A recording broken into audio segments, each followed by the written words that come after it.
For decades, neuroscience searched for the seat of consciousness, a specific homunculus or single spot in the brain where subjective experience supposedly lived. But modern research reveals a very different architecture.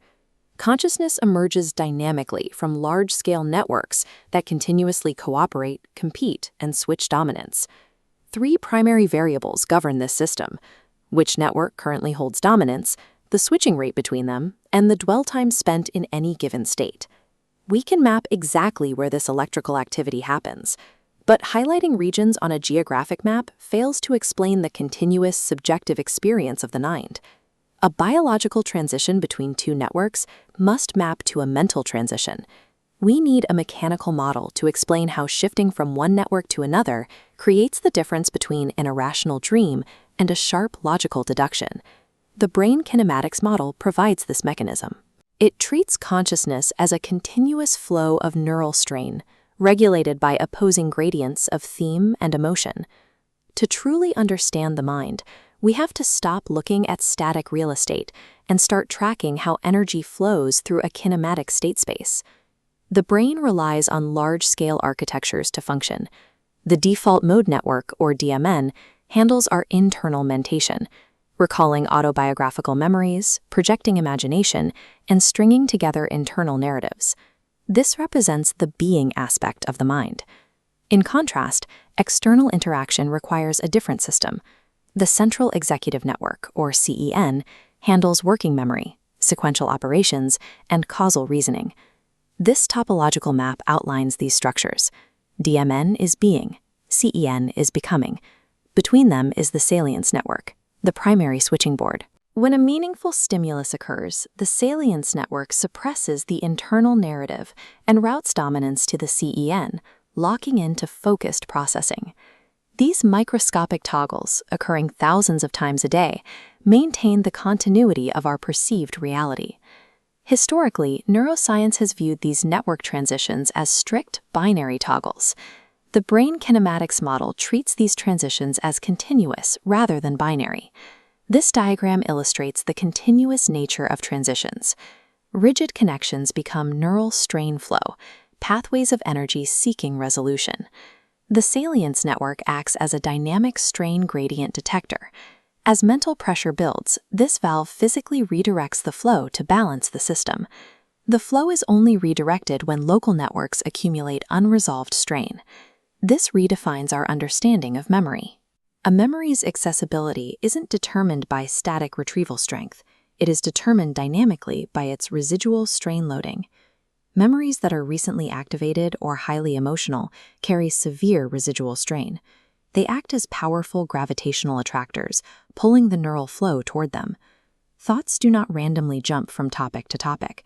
They are physically pulled along paths of least resistance, dictated by the accumulation of residual strain.